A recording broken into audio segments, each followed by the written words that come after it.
Olá, meus amigos e minhas amigas, sejam muito bem-vindos à Cabaninha de Luz, o seu canal de encontro com o mundo espiritual. Hoje, em nossa sexta aula 6.2, falando um pouco sobre as bebidas, o fumo e a pólvora, que são recursos que os guardiões, Exus e Pombagiras utilizam em seus trabalhos. Mas primeiro, é interessante verificar que as bebidas são um verdadeiro coquetel alquímico. Afinal, elas possuem a água, que é o condutor universal, e possui naturalmente elementos naturais. Ela possui a terra, que é extraída da matéria-prima para se fazer aquela bebida. O milho, a cana-de-açúcar, tudo isso traz energia da terra, que é uma energia que estabiliza, que é a terra que descarrega energias. Além disso, ela possui o fogo, caracterizado pela volatilidade, pela transformação, pela ardência.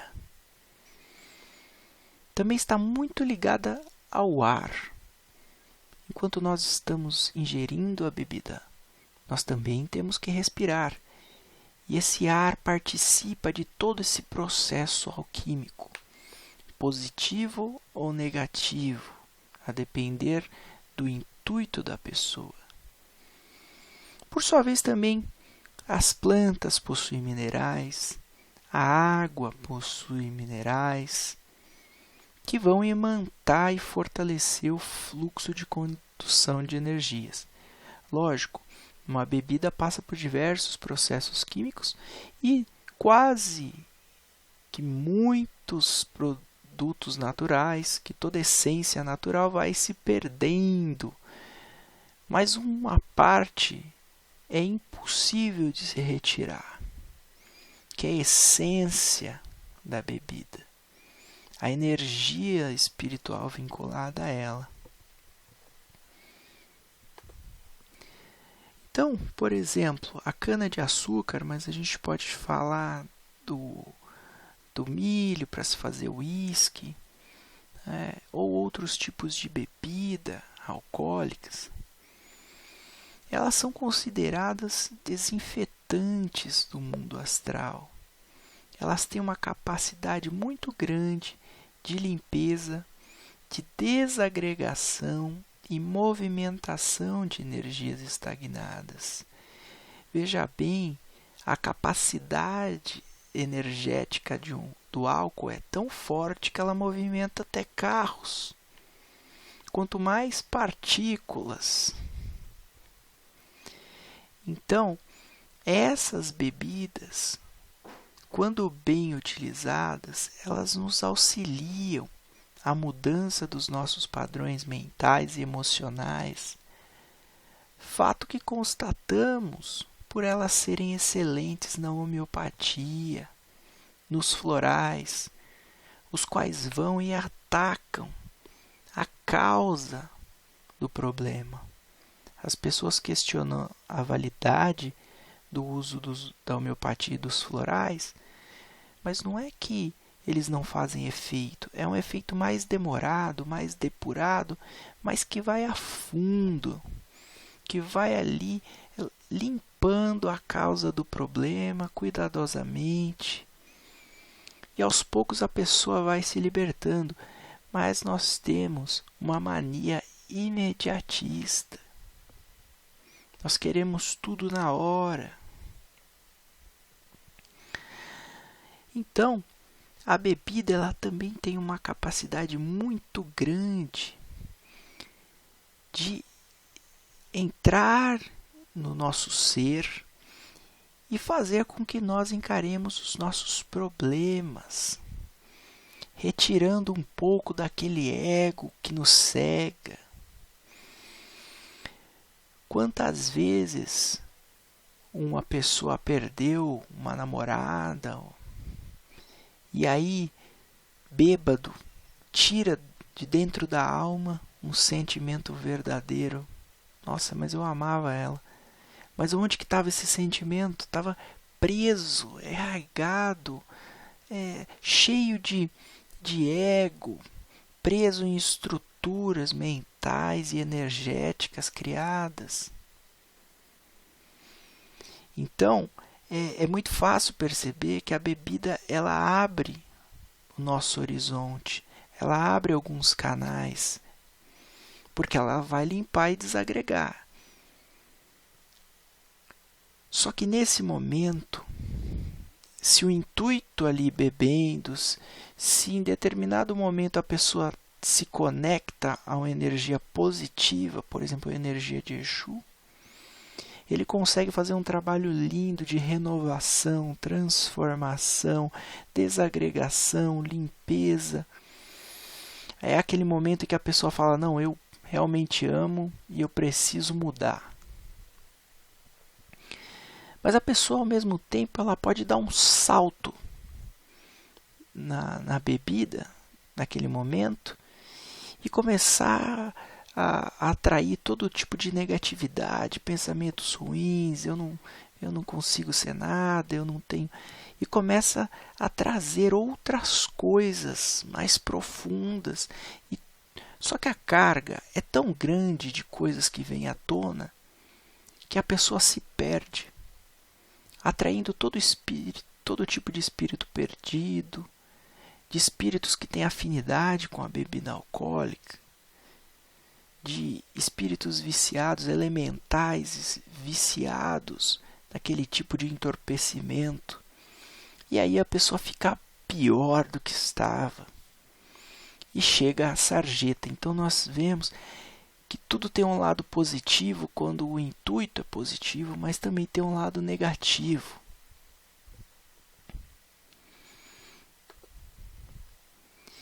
A bebida de maçã, fermentada de maçã, muito utilizada para pombagira, algumas tomam outros tipos de bebida doce ou até mesmo a cachaça, ela tem uma capacidade maravilhosa de ser geradora, criadora de ideias. Ela é um elemento místico desde o início dos tempos. Significa sabedoria, a fertilidade. Ela tem um forte poder sobre todo tipo de compulsão humana. Ela se liga à prosperidade e à fartura. E ela tem um poder de atratividade, sensibilidade e paixão. Por isso que ela é muito utilizada em feitiços ciganos, ela é muito utilizada com o mel, em simpatias, pois ela tem essa capacidade de atrair positividade, de atrair energias, uma capacidade passiva. Mas ela também nos lembra que nós devemos controlar os nossos instintos, as nossas paixões. Lembremos-nos do conto de Adão e Eva, do fruto proibido, a maçã, que também simbolizava ali um conhecimento proibido. Algo que a pessoa não poderia ter, e mesmo assim, instintivamente, ela atacou aquilo e a consumiu. Os instintos podem acabar com o homem, podem retirar da esfera do seu sagrado. Quando nós não conseguimos dominar os nossos instintos, a nossa parte mais animal, sempre vão existir consequências. E é isso que a bebida fermentada de maçã fala. É isso que ela nos traz. Não tem nada a ver com sexualidade. Além disso, ela tem uma certa delicadeza que não é vista na bebida de Exu, a cachaça. A bebida fermentada, ela possui uma ligação mais forte com o ar. E por isso, ela acaba atuando de maneira mais delicada no nosso plano mental. Ela consegue elevar os nossos padrões de pensamento, se bem trabalhado. Algumas pessoas tomam bebidas fermentadas e falam, nossa, subiu de uma vez, né? Porque o poder dela é um poder muito suave, mas também não mexa com ela, porque ela tem um poder. É como uma rosa que tem seus espinhos. Ela é delicada, mas ela pode te ferir. Então é isso. Tem toda essa mística ao redor do fermentado. Por que é dado fermentado à mulher? Ela é uma bebida muito ligada à sensibilidade feminina.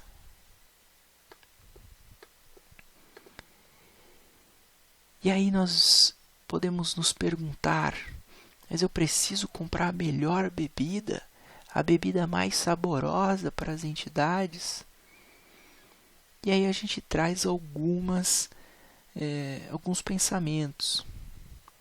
Porque existem pessoas que falam, não, você tem que comprar o melhor, você pode até passar fome. Bom, eu não acho isso adequado, porque aquela bebida tem um objetivo de fazer bem para a pessoa e não para a entidade. Os elementos, tanto na bebida de R$1.000, estarão na bebida de R$15. E as pessoas não veem isso. As pessoas gostam, elas associam quanto mais caro, melhor. E eu não estou negociando com mercadores da espiritualidade. Eu estou dando recursos para os espíritos trabalharem. Então, a bebida é um instrumento de trabalho. Ela não é para ser gostosa ou prazerosa. Trouxe aqui um textinho, vou fazer a leitura rapidamente. As bebidas quentes, destiladas como aguardente ou uísque barato, devem ser ingeridas sem gelo. A bebida é elemento de trabalho da entidade e não para deleite do médium. Atualmente, nota-se que as pessoas se embriagam em ditas gírias de esquerda. Antigamente, as entidades faziam com um dedo de cachaça aquilo que muitas entidades modernas não fazem com uma garrafa. A toxicidade da ingestão de bebida alcoólica em excesso pode afetar os médios se não metabolizado completamente pelas entidades. Portanto, deve-se consumir apenas o necessário. Perfeito, né? Acho que isso já explica tudo. Atualmente, com o fim das provas de fogo, provas para se verificar se aquilo realmente era uma incorporação, se dava o nome de prova de fogo, não é mais necessário que uma entidade use garrafas de bebida para provar que é uma entidade real, que beba óleo quente e outros tipos de coisa. O excesso é sempre um sinal de imprudência e despreparo do médium, que umbas ou de entidades de péssima vibração espiritual. Essa última parte quem falou é um texto da Miriam de Oxalá, né? Exu Desvendado, o livro dela, um livro que eu considero bom. Tem coisas que eu não concordo, mas tem coisas que eu considero maravilhosas. E eu aconselho a leitura. É um livro que ela trata com uma certa racionalidade as coisas. E eu acho que nossa Umbanda tem que ser assim, diferente de acordo com o pensamento de cada vertente. Mas que tem que ser racional, tem. Na minha opinião, utilize bebida simples para as oferendas. Ninguém vai tomar aquela bebida. Ninguém vai se intoxicar com aquilo. É só deixar, derrame a bebida, deixe a garrafa, depois tire a garrafa quando for embora. Ou até mesmo deixe a garrafa em um elemento natural que não vai estragar o meio ambiente. O meio ambiente é a casa dos orixás. Agora, Para trabalhos efetivamente de consulta, etc., você pode usar uma bebida um pouquinho melhor. Não aquelas muito baratas, porque essas até são produzidas de qualquer jeito e vão acabar fazendo mal para a pessoa que está utilizando. Compre uma bebida boa, sem luxo, e já vai ser excelente. Vai ter os elementos necessários. Normalmente, um dedo ou um copo já é suficiente para o Exu trabalhar. É que hoje virou mania, né? Hoje tem grandes festas e tudo mais. Mas uma entidade espiritual trabalhava com um dedo facilmente. Hoje as entidades bebem uma garrafa, mas elas não conseguem fazer aquilo que as antigas faziam com um dedo. Ou seja, o problema não é a entidade. O problema é o médium. É o ego. Então, tudo isso a gente tira que todo excesso, tudo em excesso demonstra uma falta. Em alguns casos, até a falta de mediunidade e entidade. Não é incomum. Na realidade, é uma das coisas mais comuns encontrar médium sem entidade alguma, dando afloramento a subpersonalidades, dando afloramento a todo tipo de animismo para se sentir parte daquele grupo e daquele contexto social. Uma boa prática é sim sempre deixar as bebidas na tronqueira. E aí, para a entidade incorporada, você dá o mínimo, porque as bebidas já estão ali na tronqueira. Se ela precisar de mais, está ali. Ela absorve espiritualmente aquela essência. Então, para ela, você pode dar um dedo. Eu acho que isso é o mais legal. Dá um pouquinho. Já tem mais na tronqueira. Se for uma entidade mesmo, vai conseguir absorver. Se não for, aí não vai conseguir. Aí vai querer mais, vai querer com gelo, que é o que a gente vê por aí. Drinks, barmans, em alguns lugares. E aí nossa Umbanda vai decaindo. E nossa Umbanda vai se tornando uma coisa que nós não conseguimos nem descrever, né? Um teatro, uma alegoria, uma festa sem escrúpulos. Pessoas fazendo todo tipo de porcaria com a nossa religião. E com elas mesmo, se colocando em situações vexaminosas. Pombagira não é puta, Pombagira não fica mostrando os seios, Pombagira não fica bêbada e drogada pelos cantos. Pombagira é linda, Pombagira é delicada, Pombagira, quando trabalha pela lei, é uma verdadeira rainha, princesa, educada, mas sincera, forte. É um arquétipo de deusa. É lógico que não estou dizendo para a gente endeusar uma entidade. Estou dizendo que ela tem a força da mulher. Ela se impõe como mulher. Corre atrás dos seus objetivos. Ajuda quem precisa. Tem a sensibilidade na hora certa. E o que fazem é estragar tudo isso com todo tipo de preconceito, todo tipo de pré-conceito, todo tipo de imagem fixa que as pessoas já têm, acabam sendo mais fortalecidas, materializadas nesse conceito negativo. Então, gente, tem essas opções aí. Colocar só um dedinho para a entidade que está incorporada e o resto na tronqueira. Acaba. Não precisa ficar dando ali no gargalo. E um trabalho talvez específico pode se dar um pouco mais, mas sempre com moderação.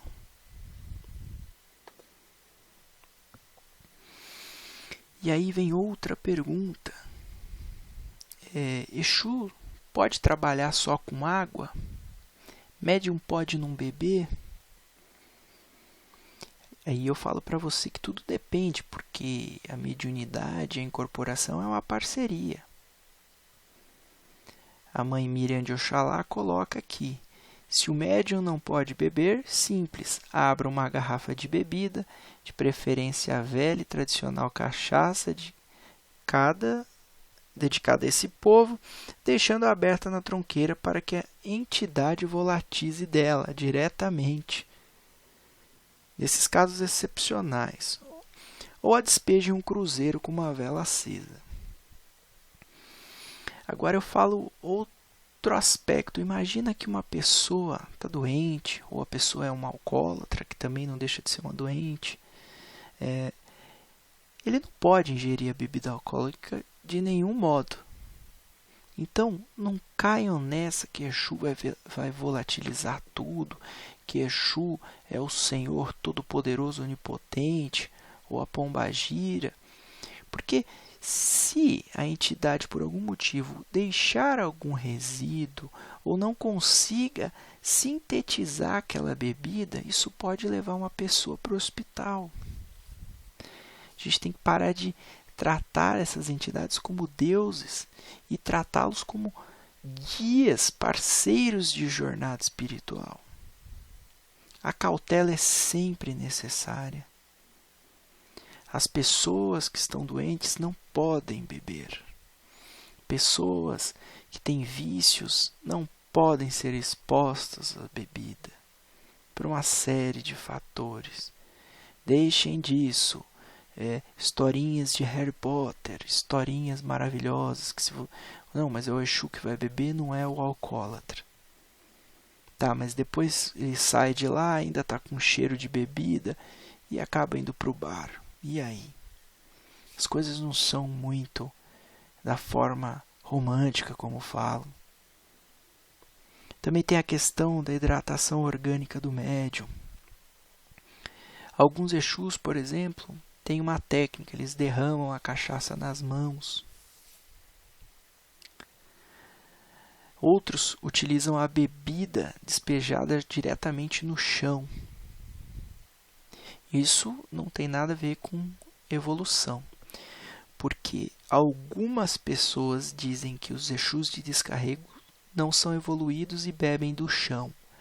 E os Exus reais, poderosos, só bebem em cálices. Mas muitas vezes o Exu de descarrego é sim muito mais evoluído que o Exu de consulta que bebe no copo. Só que o Exu de descarrego, a gente já falou sobre isso, ele tem uma especialidade que é fazer o descarrego. Ele pega, descarrega e vai embora. Não tem que ficar ali batendo papo. E ele absorve a energia do chão. Não tem nem que beber. Então, se você pensar, ele é mais evoluído do que aquele que precisa do cálice para ingerir. Porque ele nem ingerir precisa. Ele manipula o ambiente ao seu redor. Muito mais poderoso. Então, vamos parar com essas loucuras assim, né? Exu, ele não bebe como nós, ele vai assimilar os fluidos. E é por isso que esses seres que bebem do chão, eles conseguem extrair as vibrações positivas daquilo, a magia daquilo, a alquimia daquilo.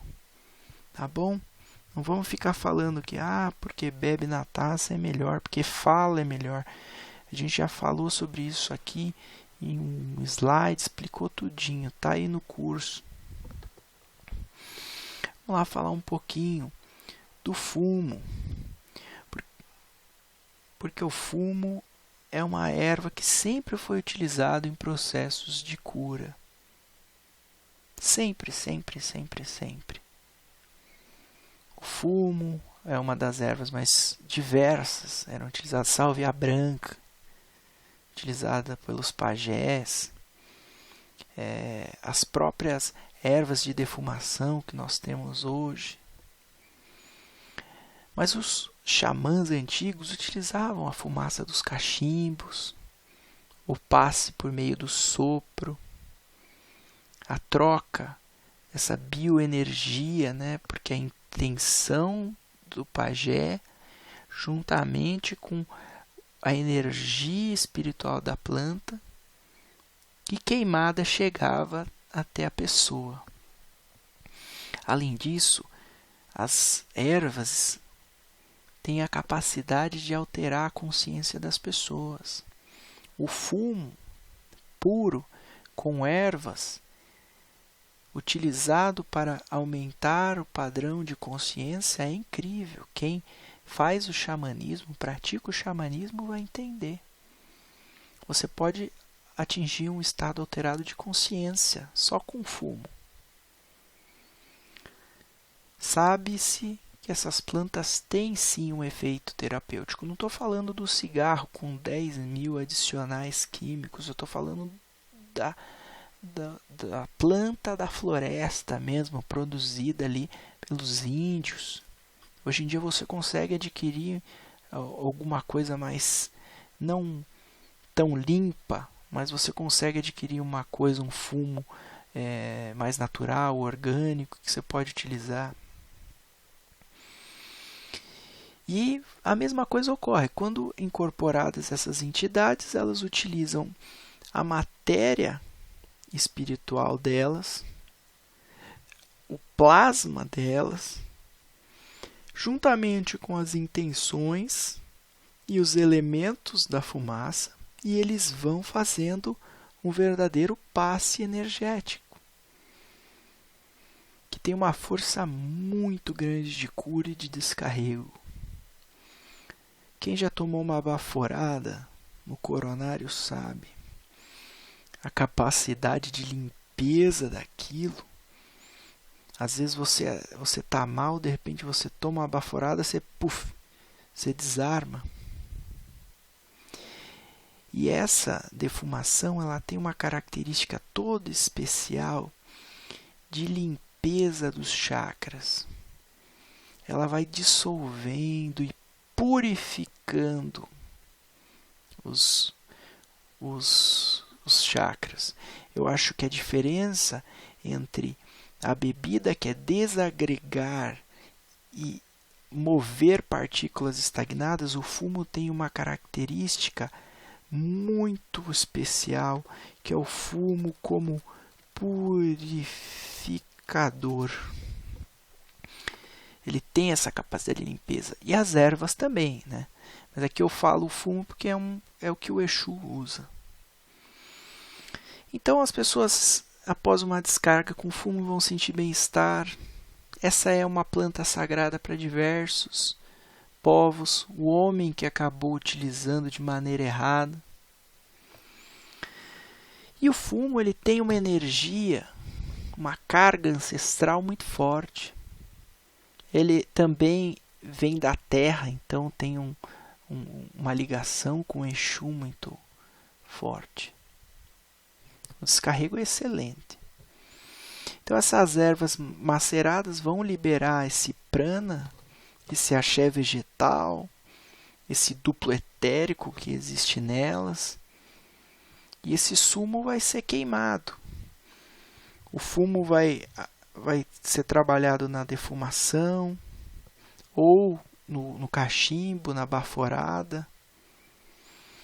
E vai ocorrer a dispersão desses ativos químicos naquele ambiente. Segundo Norberto Peixoto aqui na Umbanda Pé no Chão. Então nós temos essa visão do fumo como um purificador, um grande purificador, auxiliar de Exu, dispersador de princípios químicos no ambiente, liberador de energias. Mas para mim o fumo é realmente um grande purificador da alma. Também limpa, desagrega, faz tudo, mas ele tem uma capacidade, porque tem outro fator também. Quando você ingere aquilo, quando você coloca ele na boca, as entidades conseguem colocar todo poder no bafo, na boca, e soltar. Existe um bafo do dragão, ou alguns chamam de sopro da vida.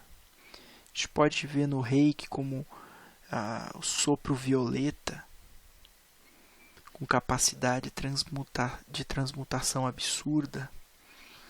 Então tem tudo isso. É colocada a fumaça na boca, é colocada energia nessa fumaça e é soltada com intenção magística. Então, a função primeira do fumo é defumar. Por isso, a maioria dos guias e guardiões não tragam. Elas enchem a boca de fumaça e vão expelir o ar. Tem gente que fala que isso não é adequado, porque a pessoa pode sentir mal, baforar na cara de uma pessoa seria falta de educação. Mas primeiro peça se é possível. Eu acredito que a grande maioria dos consulentes não vai se opor. Por essa razão, se o terreiro for defumado e for mantido aceso algum defumador durante os trabalhos, há guias e guardiões que nem se utilizam do fumo, porque como ela tem uma energia de imantação muito forte, o fumo fica ali, a defumação fica ali no ambiente. Não precisa que um guardião, um guia, novamente trabalhe essa essência. O mesmo vai se valer para o médico que não é fumante. Às vezes a entidade tem um respeito por ele e não vai fazer com que ele trabalhe com aquele produto, porque sim, deixa um cheiro, deixa um gostinho que talvez o médium não goste. A gente trabalha com respeito mútuo, né? Cada orixá, cada linha, guia, guardião se utiliza do fumo com características próprias. Entretanto, o cigarro parece ser um elemento comum para todas, embora muitas casas não os tenham mais permitido em virtude das substâncias viciantes, aceitando apenas os charutos, charutinhos, cachimbos e palheiros. Aí eu explico para vocês porque esses ainda têm uma essência mais natural, embora também maléficos, eles não têm às vezes tantos aditivos quanto um cigarro de mercado. O fumo ele vai desagregar energias deletérias e é fonte de energias positivas, atuando em pessoas e ambientes. Mas ele é, na minha opinião, um fator de purificação. Todo esse slide foi retirado do livro Essencial de Umbanda de Ademir Barbosa Júnior. Então tá lá, essa informação não é minha, essa informação foi ele que deu. Também pode-se utilizar o fumo em processos religiosos, porque a Umbanda não foi prejudicada pela lei antifumo do estado de São Paulo. Tá? Eu vou falar um pouquinho sobre a pólvora, também chamada de fundanga, tuia. Segundo os verbetes encontrados em dicionários do culto afro-brasileiro de Olga Gudoli, o termo tuia empregado nos terreiros designa pólvora e vem do Yorubá, quer dizer expelir, deslocar para fora. Lembremos que a pólvora é feita de 3 elementos: salitre, enxofre e carvão vegetal. O salitre se assemelha ao sal. O enxofre é conhecido como um desinfetante espiritual e um elemento de grande valia alquímica. O carvão vegetal é um elemento que é capaz de absorver fluidos pesados do ambiente. A pólvora, então, ela dissolve elementos negativos. Ademais, a explosão gera certa fricção de partículas que podem ajudar a romper determinados vínculos energéticos deletérios, quando tem sua utilização supervisionada por entidades. Toda essa partinha aqui de cima, extraído do livro da Miriam de Oxalá Exu Desvendado. Vamos lá, uma lida, muito legal. Muitos terreiros também não usam a pólvora. A pólvora ela é muito perigosa, ela pode queimar alguém. Normalmente a queimadura, quando pega, é doída, não é qualquer queimadurinha, não. Só que muita gente gosta da pólvora, porque é um espetáculo, tem certo misticismo, sempre atrai pessoas. Então, tomem cuidado, às vezes a pólvora nem é necessária. O Norberto Peixoto, ele já fala que a fundanga de Exu, ela é utilizada justamente para romper energias densas e movimentar aquilo que está estagnado. Ela não deve de modo algum ser utilizada para queimar nenhum ser espiritual ou humano. E eu concordo com ele. O que deve ser feito é ser utilizado com parcimônia para limpeza de ambientes. Muitas vezes utiliza-se para limpar o acúmulo de energia estagnada num ambiente depois de uma gira que foi muito intensa, de um atendimento de final de semana. Eles usam, mas pode-se utilizar de outros recursos, né? O riscado com pólvora, quando se desenha um ponto no chão com pólvora e acende, em geral evoca-se as energias mais agressivas do Exu. Quem fala isso é Janaína de Azevedo Corral, no livro Da Esquerda na Umbanda. Então nós temos toda essa visão que é um grande deslocador de éter, que acaba desintegrando campos de força mais densos. Também Norberto Peixoto, na Umbanda Pé no Chão. Então é isso, gente. A pólvora ela tem esse fator destruidor, removedor e deslocador. Ele desloca e quando ele desloca, ele desagrega. Só que ele tem uma capacidade de impacto muito forte. Em alguns casos, causando certo dano a perispírito de alguns espíritos, o que muita gente condena, como nós vimos aqui no Norberto Peixoto. Se bem que esses espíritos afetados podem depois ser reconstituídos e cuidados como se fosse um tiroteio com a polícia. O espírito obsessor fosse retirado por meio de um tiro e levado ao hospital. Então, até pensando por esse lado, poderia ser utilizado sim, sem problemas. Aqui só trouxe alguns pontos, eu também não concordo com a maioria desses, é da Miriam de Oxalá, é do livro Exu Desvendado, e ela fala de coisas que Exu não gosta. Fala que Exu não gosta de luz do sol, ou da porteira, da casinha aberta durante o dia, e isso é verdade, a gente já falou sobre isso. Ela coloca que Exu também não gosta muito de ambientes com muita energia elétrica, não gosta de raios, trovões, né, que atrapalhariam o elemento terra. Ela não gosta, Exu não gostaria de água doce ou do mar, mesmo aqueles que trabalham em praia. Exu não gosta de beber coisas não alcoólicas. Exu também, quanto à pólvora, Exu poderia sofrer os efeitos dessa ferramenta, porque a pólvora atua contra elementos muito densos. E Exu, como tem uma energia muito densa, seria afetada por ela. Dar mel em alguns fundamentos, Exu também não gosta.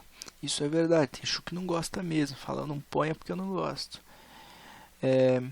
Os de cemitério não gostam de doce, não gostam de comida de orixá. Isso aí eu já não sei, não posso falar. As crianças, eles também não gostam porque atraem espíritos de vibração elevada. Isso eu também não acredito. Eu acho que já passou essa época que criança não podia ir no terreiro, Exu não podia tocar nas crianças. Porque até tinha uma lógica, né? Porque Exu tinha uma vibração muito densa e a criança era muito pura, né? Mas o Exu como guardião, ele sabe controlar as suas energias, né? E o que ele pode passar e não passar para a criança.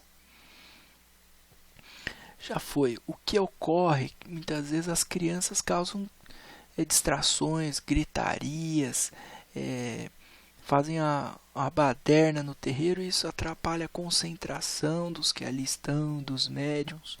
Não é um ambiente, salvo exceções, para se levar uma criança toda hora. Seria em último caso mesmo, a criança está doente, precisa ali de um auxílio, ou a própria mãe não tem onde levar a criança. Mas em geral, existem alguns terreiros que inclusive tem uma área assim externa para as crianças ficarem, né? Mas é muito raro, porque terreiro é pequenininho, terreiro a gente cuida do jeito que dá. Então é isso, gente. Eu acho que a gente já falou de tudo. Só vai faltar um tópico. Peço perdão aí, hoje tô gripado, mas não quis deixar de terminar o conteúdo que eu tinha prometido. E é isso. Aí agora só colocar mais um conteúdozinho que eu tô terminando os slides e finalizamos o curso de Exu. Mais de 10 horas conversando. Peço perdão para aqueles que eu ofendi de alguma forma. Perdão se em algum momento eu não me fiz entender da melhor maneira, mas tudo que fiz foi de coração, foi gratuito e foi no espírito da Umbanda. Tudo que eu falei aqui tem fundamento, procurei o fundamento, embasamento de diversas vertentes, das que eu concordo e das que eu não concordo. Peço desculpas se fui mais enfático em algum momento, mas nunca ofendi ninguém, nunca quis ofender, só quis discutir ideias.